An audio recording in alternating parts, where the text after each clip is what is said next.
So we have gone live, right? Okay. Guys, please put a thumbs up if we are live. So yes, okay, let's start the meet. So, hello and good evening, everybody.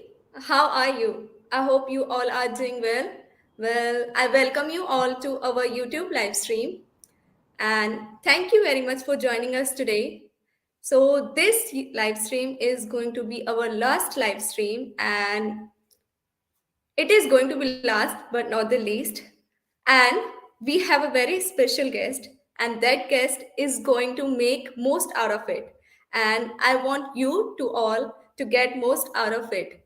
So these 30 minutes are going to be full pack of knowledge and valuable experiences and valuable insights. So stay tuned with us for these 30 minutes and you will get most out of it. Thank you everybody for joining us today. Gunjan, over to you. Well, thank you so much, Disha. It was a quick and very beautiful introduction to start with. And I was just checking if we are live on Instagram. So, people, if you are watching us from Instagram, please tell us hi, hello, yes, we can see you, or any sort of comments so that we understand that, okay, we are live there. On YouTube, I checked myself. So, all good there. So, but still, if you are there, please tell us hi, hello, and just acknowledge that you are watching us. Now, coming on the topic is the skills for the future, and this time we have brought professional perspective, because if you remember, last 2 weeks, like last week, we had similar sort of topic, but it was from the learner's perspective. We invited Tanisha there, and then Tanisha told us that, okay, shared very insightful things that she felt that it is good from the learner's perspective, meaning she thought that critical thinking is one of the skill that could go for the future, adaptability, communication skills. So that is all she covered. Today we have very special guest, and as Disha already mentioned, that this is the last live stream on Learners for Life channel. So we wanted to make it very special for you guys, and that is the reason our guest for today is very special. She has a lot of experience in the HR field, but then I am not going to talk on her behalf. I will let her do that. And on this note, I am now adding her to the stage, and she is Suparna Biswas from Employability.life India office. She is our HR and training manager. She comes with say 15 plus years of experience. She would correct me if I'm wrong. Suparna, over to you. Thank you so much. And thank you for those glorified compliments that you both have given me. Thank you for having me. And I welcome everyone to this live stream. Well, yes, I am Shuparna. I am in this particular trade of HR hiring for the last 1.5 decades. I enjoy doing it. And simply because I love to communicate with different types of people and I love to observe people. So I have been enjoying my ride all this while, and I hope I can give you certain value additions with my experience for all these years. Yes, thank you once again for having me. Wonderful. Thank you so much, Suparna. Now, as you already know the topic, everybody, I could see Digvijay is there, and Digvijay is saying, hello, guys. So, hello, Digvijay. Thank you so much for joining us. Yes, so coming back on the topic is skills for the future. Today, Suparna is going to tell us, as per her experience, and she has, I don't know how many interviews she has done in her lifetime now, maybe in thousands, or I don't even know the number. She will tell us. So from that experience, she will tell us that if what sort of skills will be relevant in the future. First of all, what kind of skills she sees in the person when she is recruiting somebody, and what we should be working when we are preparing for the interviews. But now I will ask Disha. Disha, please start with our questionnaire round, and then Suparna will add her insights on that. Thank you, Gunjan. So I will start my questions with Suparna. So Suparna, before we proceed, I would like to know what are the skills that we require and that are in demand these days and that will make us future proof as you have experience in HR. So I think nobody is better than you who would tell us about these skills, and we are students. There are students who are listening to us. Our audience is majorly come from is a student. So please tell us about the skills that will make us future ready and that are in demand. Sure. Thank you so much. So, yeah, Gunjan, I have lost count of the number of interviews I have taken, so I can't enlighten you on that. But yes, I would do. I would share my experiences with, along with the mentioning of skills which are in demand, as you want to know. And I would do it for the entry level people because students are the entry level workforce that we would have. So that would benefit them rather than senior management or mid management. Okay. So I would start with something which is, I find even today, not given as much importance as it should be, and that is the resume. Okay. So the writing of the resume, I think people still need to put their focus on it because please remember that the resume is the first point of contact between the candidate and the organization. And the resume, by on the merit of the resume, you are selected, you are shortlisted. So your step into this hiring process begins with the resume. So we, most of us go with the idea that it is one resume fits all. Please get away with this idea. What we used to do is, I mean, a decade ago, we would have one fixed resume. Wherever we would apply, we would send that resume. Correct? But that is not the case today. So where you might go wrong is sending the resume. Suppose I am giving you an example. Suppose it's customer service job that I'm applying for. Now, customer service, I have worked in customer service or I have some knowledge of customer service through my internship or whatever. Now, if I am applying for a customer service job, customer service is very generic as a position. There are X, Y, Z sub functions in customer service, right? And if I am applying for a customer service job, then my generic CV is good. But if it has one function of customer service that the JD is for, then I cannot have all the other functions because then I will not be speaking about the function that is required of me in that particular position. So I need to tweak my CV according to the JD, the requirements of the JD. So please assess and analyze and understand the JD, that is the job description that is shared by the organization. And according to that, align your resume. So highlight the points that are required in the JD. Highlight those points which you have done. And probably you can perhaps mention in a sentence the other things which are not so much a requirement of the JD, but is a part of the customer service function.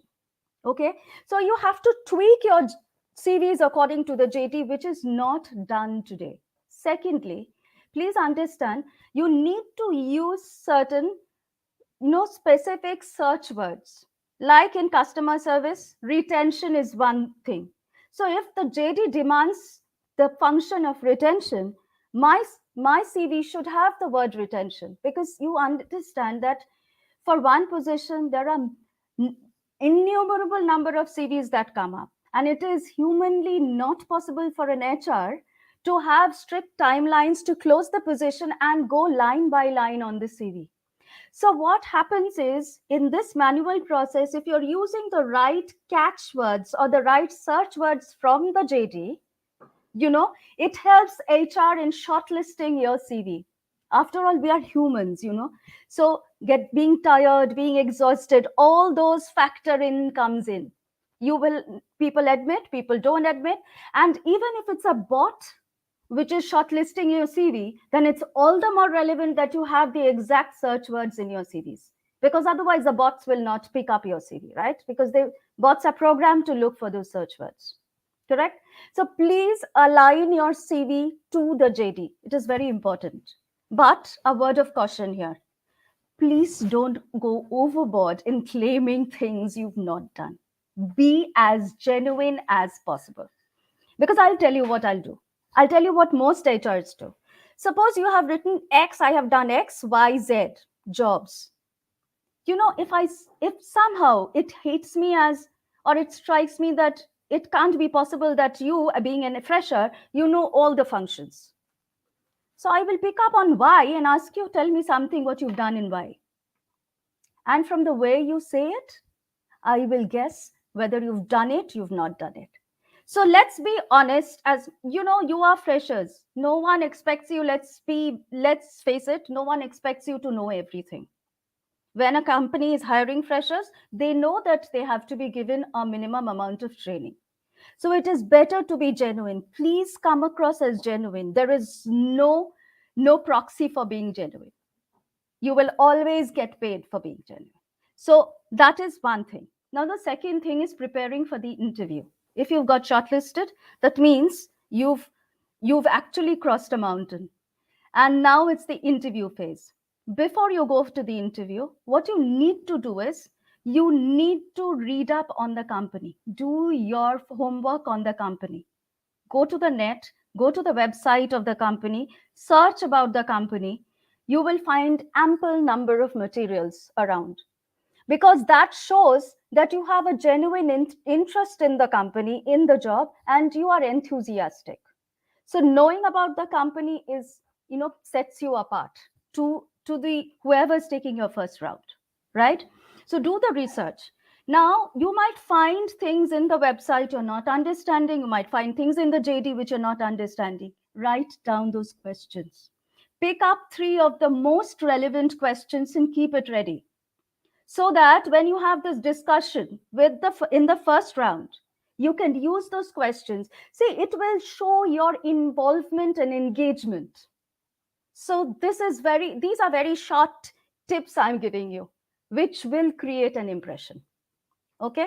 Now, after that, after you've done this homework, what you need to do is remember that as soon as the camera, if it's a vis-a-vis interview or if it's a virtual interview, even if it's a virtual interview, the moment the camera is switched on, even before you get to open your mouth, it is your demeanor, it is your looks from which the person on the other side will have an impression about you.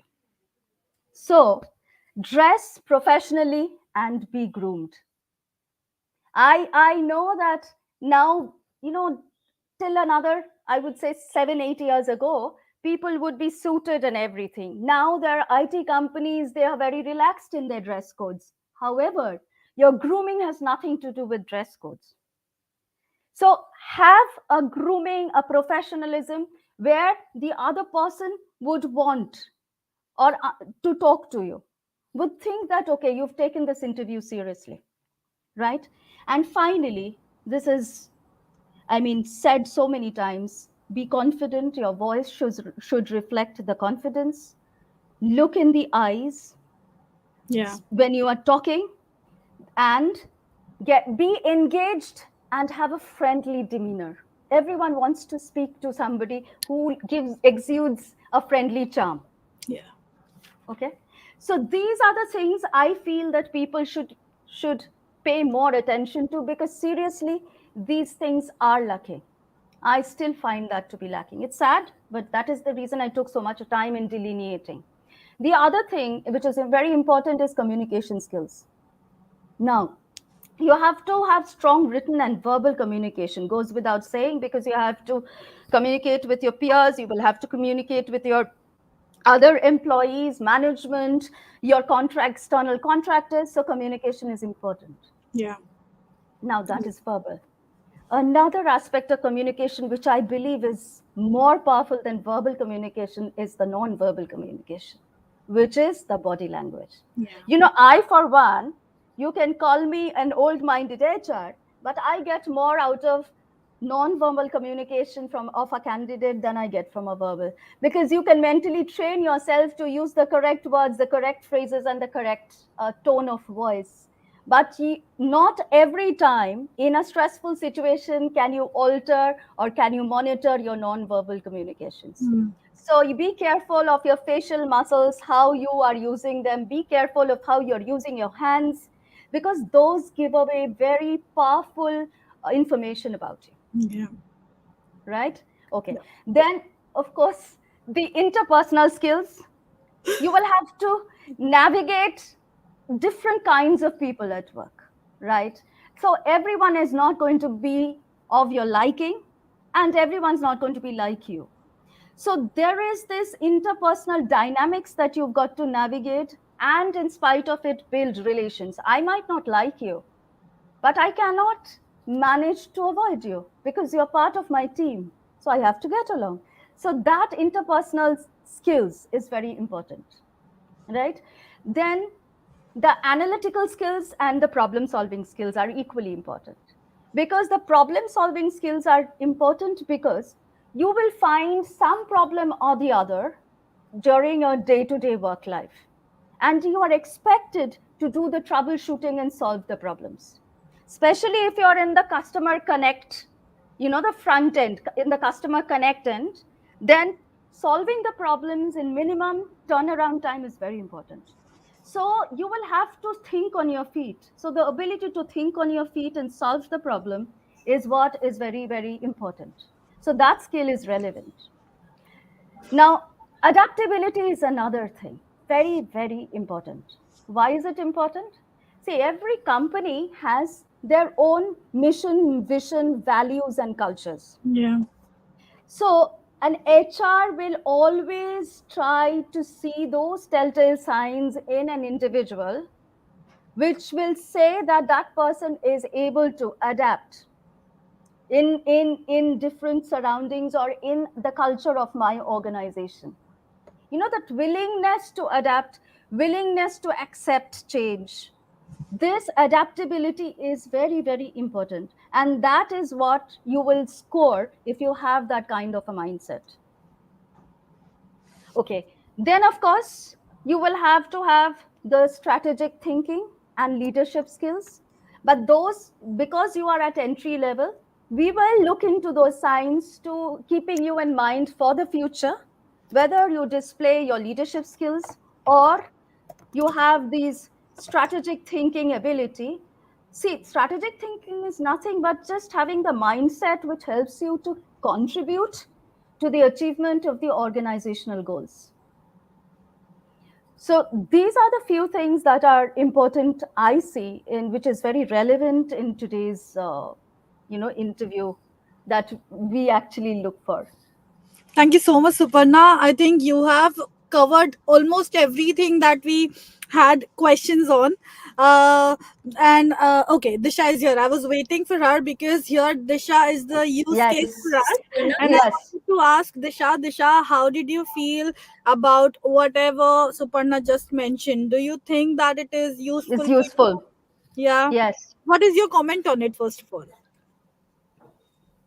Gunjan, my net was lacking, but whatever I have heard from Suparna, that was really useful. So I know, let me summarize it, what I have gained from it. It was, number one was to build our resume, like, and to match it with the JD. And the another was to dress well, be confident, and then our communication skills. And then there is one point as well that is very necessary that I have heard about it. That was to be authentic, to show our genuine interest in the company, and to be true to ourselves. And that was really a good point for me. And but in this context, Suparna, I was thinking when you were telling about us about resume to us, so I was thinking about there are paid resumes as well, and we have Word for that. So we have many tools for that, for building our resume. But is it good to to pay for resume or to create it for ourselves? It's like I really want to know. Like some people approached me and told me to give some money for building my resume. So what do you think about it? Okay. Very good question, actually. I would love to answer this question. Why? See, one thing is there are too much of matter available on the net. So you'll get a standard resume template on the internet, right? Because, yeah, you need some kind of a guidance to build your resume. I agree, right? But I would suggest if you have the ability to write out on that template about yourself, nothing can beat that. Because what a resume writer would do is you give him all the facts about you or her, and they will put it in words and put it there. But please understand that, like you are an unique individual. If you write about yourself in the resume, your resume becomes a unique resume, which will only tell your story. Please understand, your resume is your story. You are marketing yourself to an organization, and hence that you are doing it with that resume. That is the packaging. Okay, so if you are capable of writing in a resume, take help. I am not saying, but those touches of your character, your personality, which will be there, will only be there in the resume if you make an attempt to write it. If you can't, then there is nothing I can do about it. But I am just saying that y'all can make an effort at least to bring in that uniqueness to your resume. Yes, I totally agree Yes, with and I Aparna. think Go on, Disha, go on. yes, I was also agreeing with Suparna, and I think I have felt that like my friends told me to make their resume, build their resume, and then when I was trying to build their resume, then like why should I make their resume? They know about themselves. How do I know about them? So that And was really also, stuck in if for you me. are customizing your resume according to the JD, so every time you're going to go run to that resume maker and pay him money to customize a resume, is that fair? I don't think so. Yes.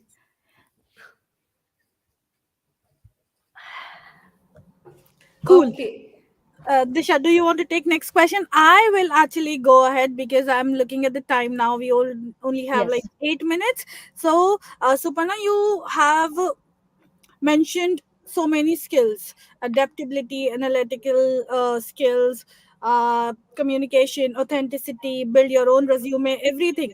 But then these freshers, when they just passed out their college and looking for the job, they actually don't know where they are lacking, like in which skill they are lacking. So do you recommend any sort of practice, or maybe how they can gauge that, okay, this is missing in me, or maybe I am not okay with this and I should be building on this particular skill, or maybe I should be developing that particular thing because I do not have maybe like analytical skill per se, or working in a modern place, so that kind of particular etiquette. So how would person know that they do not have that particular skill, and how will they develop it? Okay. Yeah. So developing a skill through the internet is easy. The entire world is in front of you, right? You can join so many online courses. There are websites, and there are these different Coursera's. Then you have Code Academy. You have those entire things, right? I'll give you an example. I'll give you these methods. So first is, you have these small certification courses which you can join, right? And you can search and you get the names of the second one is, two things I missed out in that, because I wanted to address it in the second question, which I'll come back in my last conclusion. But the second thing is, I cannot emphasize enough on the networking skills. Okay, so suppose I want to be a doctor. I'm just giving you an example. I hang around with like minded people who aspire to be doctors, right? And there would be an exchange of ideas, exchange of information, what they are doing, how they are going, because each individual has found a path. And those, probably my path is not the same as what Gunjan has found. Yeah. So that discussion together, whereby Gunjan tells me what she is following, what books she's following, how she's how she's going about it. And then my sharing it with her will enrich me, will widen my perspective. Yeah. So that is something you can't emphasize enough on that. Then go, just don't start off thinking about money. I always suggest to newcomers to do some internship programs, even if it is without money. Engage yourself in some good organization with an internship program. It is very, very important. See, you work there, you get a real life exposure to working, to the ambience in corporates. So nothing beats that. So internship programs are there, freelance working is there. In your networking group, you might have people who are senior to you, who have already got a job. So they share their experiences. Then you might find a lot of, in these TEDx talks, you will have a lot of these experiences shared by very senior people. Yeah. So I do that all the time. I mean, go into webinars, go into TED Talks, listen to these people. So these are very good ways of, seeing the other side of the story. I can think in one line, there'll be other alternatives which I'm exposed to. So you can take help of these things. Okay, totally makes sense. Disha, what is your comment on this? Because again, I could only talk to you here and then hear what is your take on this? What Suparna just said, networking, understanding other people, learning from them, and then doing internship. What is your take on that? I think we've lost her. She's got a problem with her internet today. Yeah. No problem. Then by the time Disha will come back, I'll go on the next question. Since we are talking about the skills for the future, I just want to know what kind of skills will remain Yeah. relevant.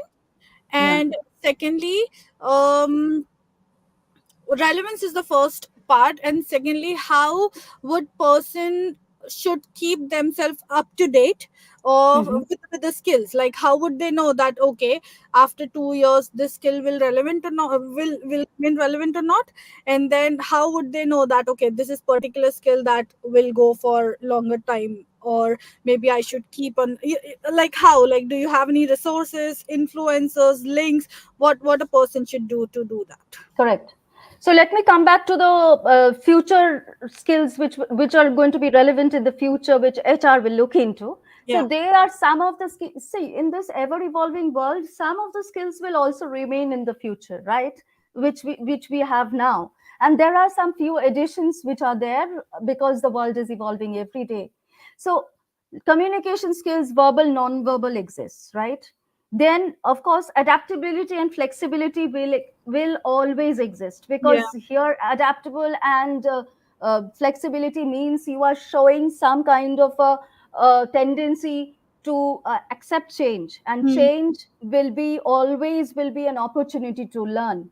Yeah. So failures are never failures. They shouldn't bog you down. You should take it as opportunity to learn, and then only you will grow. So that mindset to grow is very important in future.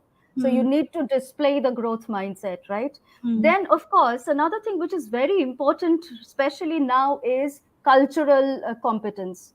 So you might be sitting and working with people of a different continent, of diverse cultures and diverse backgrounds, right? And you need to be empathetic and respect their cultures as well. So there might be people who are very transactional, who are very professional, who have no interpersonal touch. So by Yeah. nationality they are like that. The Swiss are famous for that, very, very interpersonal, very clinical, like Yeah. clinical aspect. And then again there are certain people who are very, very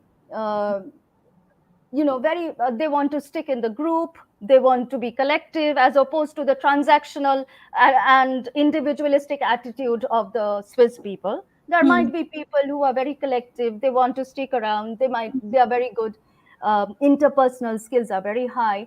So you need to know whom you're working with and respect their culture. Otherwise, you will never succeed. You can never sustain your career in this age. That is another thing. And well, digital literacy is very important. You know what are the tools that are required, digital tools that are required to execute your job. So that is very important. And again, I would stress on networking with peers, networking similar minded people. So networking is very, very important as well. So that is one.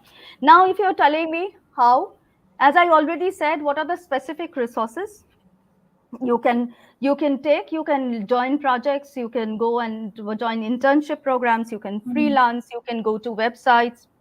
Then there are books. For Yeah.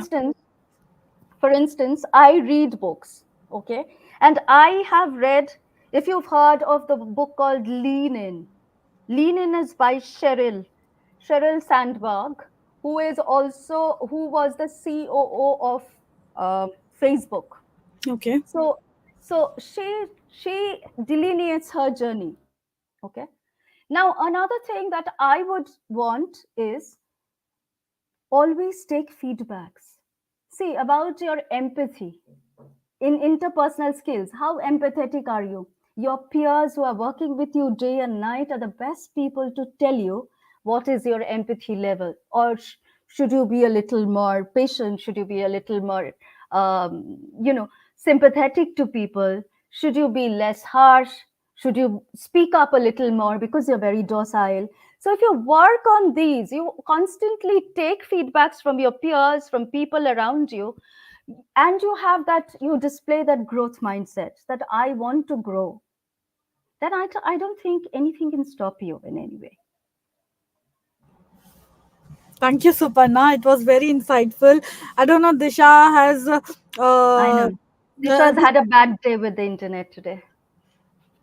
but then, Disha, did you whatever you have heard so far? Do you think it is good for your generation? Do you think it is easy that you can do that, or maybe it is useful in any way?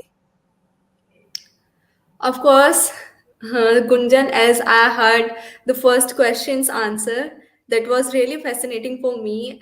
And when she included the point of authenticity and then she included the point of resume, the number one point of resume, that was it was not like a unique point for me that you have to prepare your by seeing your JD. Like we can do that, and I think that will increase the chances of our selection. I feel so. Of course, the keywords we are going to use in our resume are going to match, and we are going to be top in that selection process. So, of course, they Yes. were useful for me, whatever I have heard. Okay, thank you, And Disha. I am to listen it again after that. So, Hmm. there will be no any issue now. All right. Thank you so much, Disha. It was really helpful. Now, Suparna, you're going to get a question which is very common, but then people never ask this to HR. They would rather go to some IT person and ask this question. So this is for you. Um, this is going on LinkedIn very viral that AI will take over a lot of jobs. You as an HR, what do you think of this thing? Is it going to happen? No, yes. What is your view on this? See, I this is my personal view. I might be wrong. People might disagree with me. But there are certain basic level jobs that can get taken over by AI. Like for instance, data entry jobs. Okay, that can get taken in by AI. I will not be surprised, right? And to sustain this, to battle this, there are other positions which AI then humans that human touch, that human Yeah. thinking on their feet is required. So what I need to do is, if my job is at risk of being taken over by an AI, then I need to grow, I need to display the growth mindset and pick up another skill. There is so much around in the internet. So many things are available online. Udemy is there, Coursera is there. Go up, see around what are the skills that it is difficult for AI to take over, then I can value add, pick up a skill, get myself skilled, get some extra certifications done, and I can start on that particular job. So it's not the end of the world, it's not end of the job market, it's not the end of life. There are ways, and we've got to work around it. You have answered it very beautifully, because you have mentioned two part of it. First, okay, if the job will go, new jobs will come, because you also have to manage that AI thing. AI just Correct. cannot manage Right. their own system or whatever. So that is the first thing you mentioned. I understood it. And then secondly, you also gave a lot of uh, your expression regarding upskilling, when you mentioned that you have to grow yourself, growth mindset, you have to start taking other skills, so that before your job has been taken out, Yes. you're ready Yes. for the other one. So Yes. yes, so that is what I wanted to hear from you. And this is, guys, whoever is watching us on Instagram or on YouTube, is the answer from the HR. And yes, Disha, do you want to add before I go on the last question to Suparna? Actually, I had a question in my mind. Go on. So, like, can character and authenticity beat skills and talent? So, I was Character thinking and about this question. authenticity beats skills and talent. Very good question. See, skills and talent. If you have talent, right? If you see, I'll tell you one thing. Talent and skills can be instilled. Not everyone's born with it. If you have a growth mindset, you will you will get the skills, you will acquire those skills, right? But character is something which you will have to build on every day. It is something. Skills are negotiable, but character is not. I at least feel that it is. I have to be very conscientious to my job. That is my character, right? I might have a lot of skills, I'm talented, but I don't dedicate myself honestly to my job. What is the use? Right. So, skills, obviously, skills are acquired. You are not born with that skill. You're not born with knowing how to WhatsApp, right? You acquire. So, skills are something which you acquire in this world. But character is something which you have to, it's inside. You will have to only cultivate and bring it out. So, character, you have to have that character. That is what I'm saying. Be yourself, be genuine. You know, when an HR who is experienced talks to you, no matter how much you have said, she or he will still take out that part, whether you are genuine or you are just fibbing or you've just prepared for the sake of the interview. Yeah. That will come out. That will come out. That is why I'm telling you my last tip also, be yourself. Be who you claim yourself to be. That is important. Nothing beats that. You might falter in your skills, but I'm sure the organization, if they understand that you won't have the intent, they will give you the chance to train and upskill. Of course. I totally understood your point, Suparna, as you said. Like, there is no use of that skill or talent if you don't build your character. Of course, what's the use of that if you don't have your character? Right. If you I got don't my have the answer. intention, if you don't have the intention, Yes. what will all the skills and talent come to? Yes. All right, Disha, do you have any other question or anything? Because we have Suparna, and you won't get this chance again and again, that you are getting sites from Suparna, from this wonderful HR. So, do you have anything in mind that you want to ask from your generation, or maybe from your pool of batch? Yes, I have, but I think we are lacking of time. That's why I was not Okay, you asking. can ask me. I'll give you a quick answer if I can. Maybe the last one. Come on, Yeah. go on. Okay. So my last question was that, like, I am from non-technical background, so it is really hard for me to find the freelancing work. They all are telling us for technical jobs. So are there anything for What freelancing? background are you in? It's management. Okay. So you are in management. See, you will not get a management job right now. So you will have to start somewhere else. You either start with some BCom firm, some CA firm, where there is BCom. They will teach you about, you'll get to learn about the CA, the commerce environment, right? So you will have to start with a generic, because management is something which will come to you later. Yeah. So you can't just become a professor of management, right? Which is no one's going to give you, because you'll have to still build on your resume or on your educational resume. So you will have to see, my point is, start with a job. There are plenty of jobs in the CA firms, in small firms, right? But that experience will value add, will enrich your experience in life. Start somewhere. Plus, that is why I'm stressing on networking. If you have a network of people who are senior to you, they might get you something.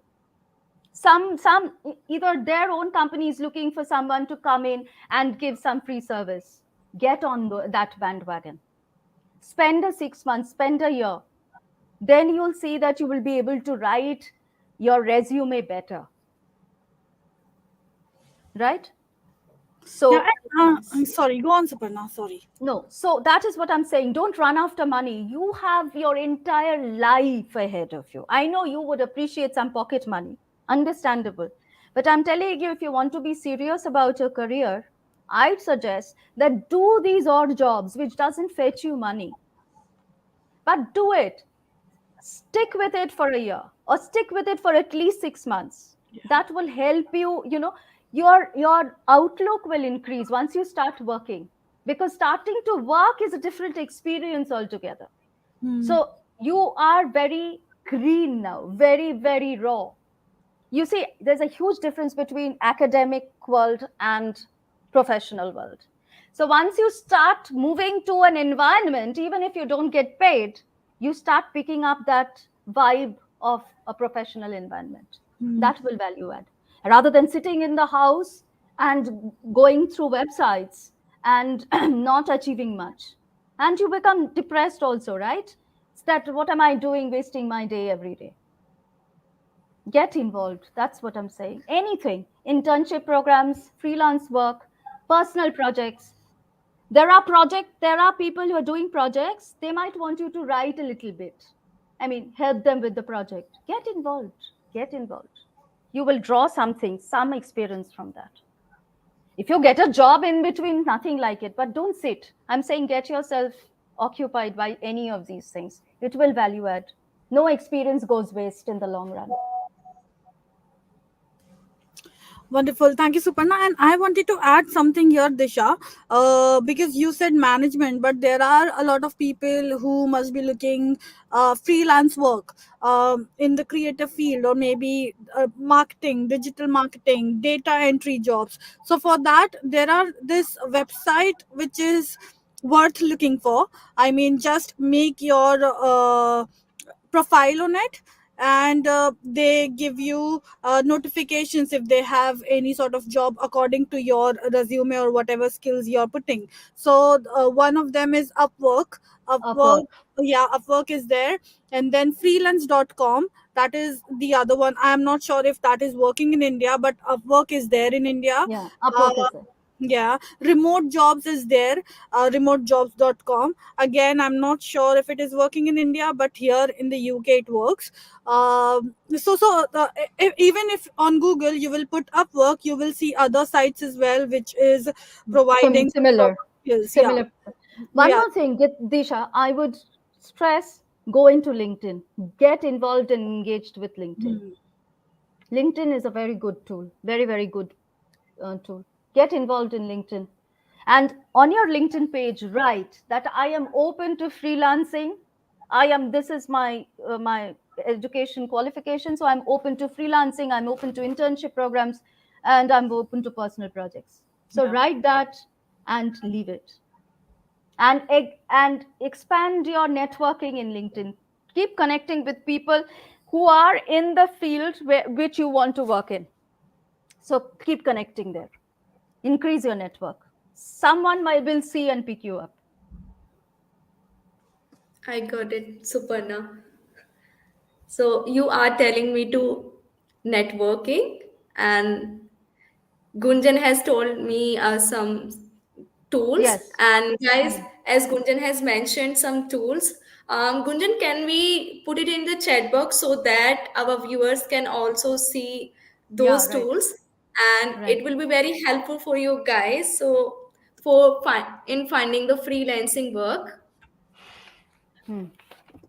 So yes, I want you to comment what do you think about it, and I think the session was very useful for us Thank and for the students like us who are in our journey to create something, and that was really useful. I want to know you.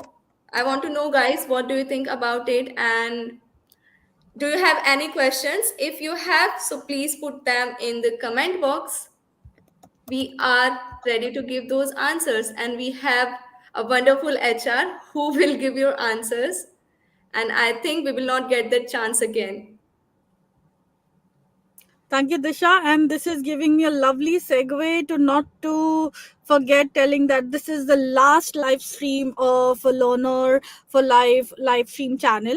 After this, we are going to take a bit of break, and then we will decide that if we want to come out again, or maybe we will restructure, and then you will get to know from our social media that if we are coming out, know what are we bringing new for you. So just stay tuned on our social media platform. Likewise, feel free to get in touch with Disha, as she's our learner ambassador, and she could provide you any sort of handy help in case you need, because she has taken first of all, she has worked with us on very minute projects. She knows that if you wanted to get into a corporate job, what is the process. And also she has done this AEP program, meaning she could help you build that mindset, growth mindset, cultural intelligence, digital intelligence, so all sort of things she could help you.